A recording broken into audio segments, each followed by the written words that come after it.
Энэ хоёр дахь орж ирж байна. Ерөн татвар чинь тэгээд орлого өрдүүлэх. За зарим бүртгэлийн үүрэгтэй тэгээд ихэнхдээ бас дотоод зах зээлээ хамгаалах зэрэг ингээд үүргүүдтэй. Тэгэхээр энэ гайлын татвар дээр явж байгаа нэг 5% татварын хүрээнд энэ зүйлүүд ингээд яригдээд явж байгаа. За энээсээ гадна миний хувьд сая засгийн газраас санал авахар нэг хуулийн төслийг засгийн газарт явуулсан. Энэ нь нэмэгдсэн өртгийн алуун татвартай холбоотой. Нэмэгдсэн өртгийн алуун татварыг бид нэр бүртгэлийн татвар гэж бас ярьдаг ондынхан хувьд. За мэдээж орлого.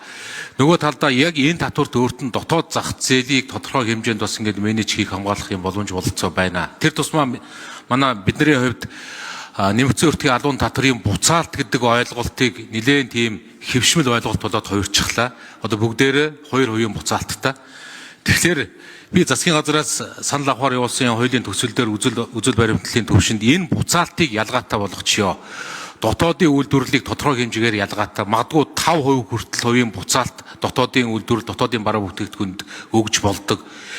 Нийтлэг импортын бараа тодорхой хувь хэмжээ 2%-тайгаа байдаг. Магадгүй арх тамхи зэрэг бараа бүтээгдэхүүнүүд дээр 0% буцаалт өгж болдог. Буюу ингэж ялгаатайгаар асуудлыг шийдэж болох боломж бололцоо бас байгаа гэж үзэж засгийн газраас санал авахар явуулсан юм а. Тэгэхээр энэ яг одоо энэ нэг гайл дээр яригдаад байгаа нэг 5% асуудлууд энээсээ гадна өөр хуулиуд дээр бидэрт бас нэг ийм боломж бололцоонууд байгаа шүү. Тэгэхээр ер нь яг саяны хуулийн үзэл санаа энэ олон зүйлүүд дээр би бас энэ засгийн газрын инквайр сайд байхгүй байх шүү нэ.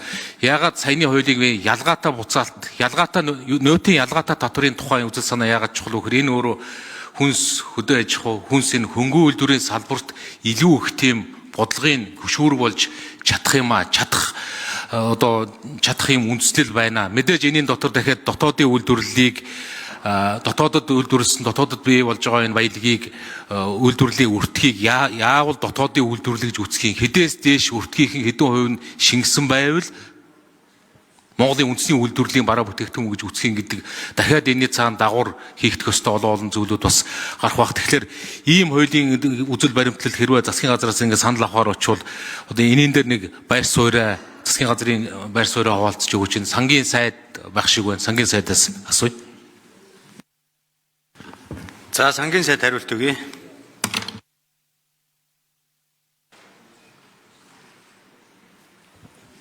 За зөвхөн шөнө асуулт хариулъя. За сайн судлах хэрэгтэй даа зөвхөн шөнө.